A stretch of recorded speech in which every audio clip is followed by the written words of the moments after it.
Good morning दोस्तों, स्वागत है आपका हमारे यूट्यूब चैनल राजस्थान हिस्ट्री, जिसके अंदर हम बात करते हैं राजस्थान के एक इतिहास की। तो आज हम बात करने वाले हैं एक ऐसे इतिहास की जिसके बारे में ना तो आज तक आपने सुना है और ना ही आज तक आपने उसे देखा है। आज हम बात करने वाले हैं उन दो महान शक्तियों की जिनका नाम सुनते ही सबके रोंगटे खड़े हो जाते हैं। तो आज हम बात करने वाले हैं मराठा और राजपूतों के बारे में। इन दोनों में सबसे ज़्यादा ताकतवर कौन था? तो हम बात करते हैं सबसे पहले राजपूतों की। इन दोनों महाशक्तियों में समानता बस एक ही है कि ये दोनों महान हैं। तो अब हम बात करते हैं सबसे पहले राजपूतों की। राजपूत एक शेर की तरह होता है, क्षत्रिय धर्मों का पालन करता है और कमज़ोर पे कभी वार नहीं करता। राजपूत से यदि कोई अगर माफ़ी मांग ले तो आसानी से माफ़ कर देता है। राजपूत कभी युद्ध स्थल पर छल कपट का साथ या व्यवहार नहीं करता है और राजपूत हमेशा आमने सामने की लड़ाई पर विश्वास रखते हैं। राजपूत कभी युद्ध स्थल पर पीठ दिखाकर नहीं जाते। राजपूत कभी भागते हुए दुश्मन पे वार नहीं करता।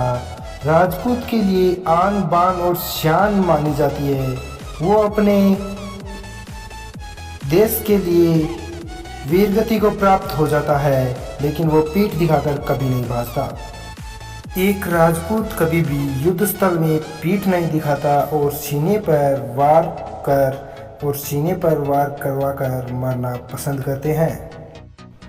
राजपूत एक दिलेर कौम है, पर उनका स्वभाव हमेशा शेर की तरह रहता है। शेर कभी भी झुंड में रहना पसंद नहीं करता, उसी तरह राजपूत भी कभी झुंड में रहना पसंद नहीं करते। राजपूत एकल रहना और एकल लड़ना पसंद करते हैं।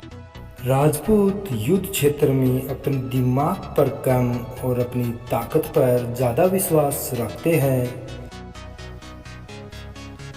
दोस्तों, अब मैं आपको युद्ध स्थल में राजपूतों की कारनामों के बारे में बताता हूँ।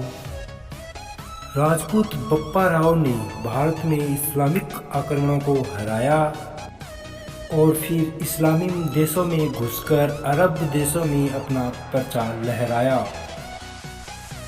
राजपूत 600 सालों तक अपने क्षेत्रीय धर्मों का पालन करते रहे और आमने सामने की लड़ाई में 600 सालों तक इस्लामिक आक्रमणों को भारत में नहीं घुसने दिया। राजपूत सम्राट पृथ्वीराज चौहान ने 16 बार मुगल शासक मोहम्मद गौरी को हराया था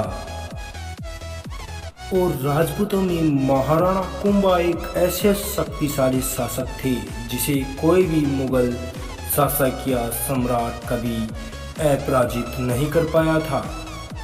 वो हमेशा पराजित ही हुए थे और महाराणा सांगा जैसे जुझारू शक्ति का प्रयोग कर महाराणा सांगा जैसे जुझारू शक्ति वाले प्रयोग करने वाले शासक आज तक कहीं नहीं मिले हैं, जिनकी एक हाथ व एक आँख नहीं होने के बावजूद भी, शरीर पर 80 घाव होने के बावजूद भी वो युद्ध स्थल पर लड़ते रहे। और महाराणा प्रताप जैसा वीर योद्धा आज तक कोई दुनिया में पैदा ही नहीं हुआ। महाराणा प्रताप की तलवार में इतनी ताकत थी कि वो दुश्मन के साथ घोड़े को भी एक साथ चीर देते थे।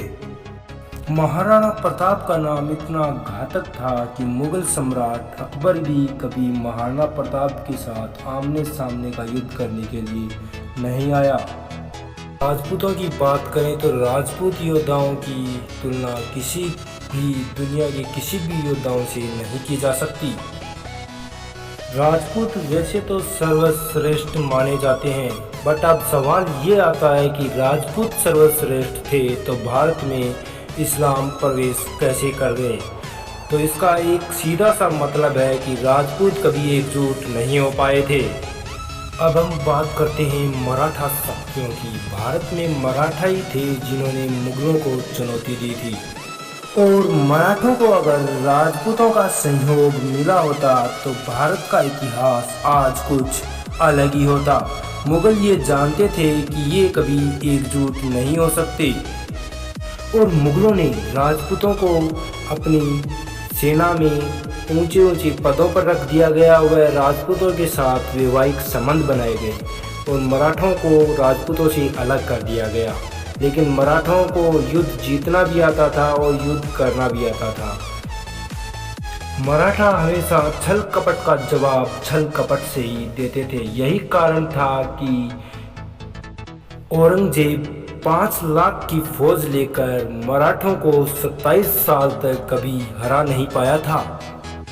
दोस्तों, मराठों के अंदर हिंदुस्तान के 36 जातियों के योद्धा थे, जिनमें भारी मात्रा में राजपूत भी थे। राजपूत इतने प्रभावी कभी नहीं हुए थे कि वो अकेले पूरे भारत को संभाल सकें। वहीं छत्रपति शिवाजी की देखरेख में भारत में मराठा साम्राज्य की स्थापना की गई। राजपूतों की या मराठों की युद्ध शैली चीते की तरह थी, जो कि छिपकर वार करना या फिर छत्रपति शिवाजी की छापामार युद्ध पद्धति युद्ध शैली पर आधारित इजराइल की एक छोटी सी सेना और इजराइल की उस छोटी सी सेना से किस तरह बड़ी बड़ी ताकतें खौफ खाती हैं। मराठा योद्धा होने के साथ साथ राजनीतिक उद्देश्य से भी बहुत चतुर थे। मराठा युद्ध के बाद राज्य को सुरक्षित रखना व सुरक्षित करना भी जानते थे। छत्रपति शिवाजी ने सभी वर्गों से विश्वास जीतने के लिए छोटे छोटे वर्गों में भी शादियां की थी। दोस्तों, आज हमने भारत की 2 महान श्रेष्ठ शक्तियों के बारे में आपको बता दिया। अब आप ही फैसला करो, आप महान किसको मानते हो। मैं तो राजपूत और मराठों दोनों को महान मानता हूँ। अब आप फैसला कर लीजिए कि आप किसे महान मानते हैं। और अगर आपने अभी तक हमारा YouTube चैनल सब्सक्राइब नहीं किया है तो हमारे YouTube चैनल को सब्सक्राइब कर दीजिए, ताकि अगला वीडियो आपको सबसे पहले प्राप्त हो। और हमारी वीडियो पसंद आने पर लाइक कीजिए और हमारी वीडियो को शेयर कीजिए। धन्यवाद।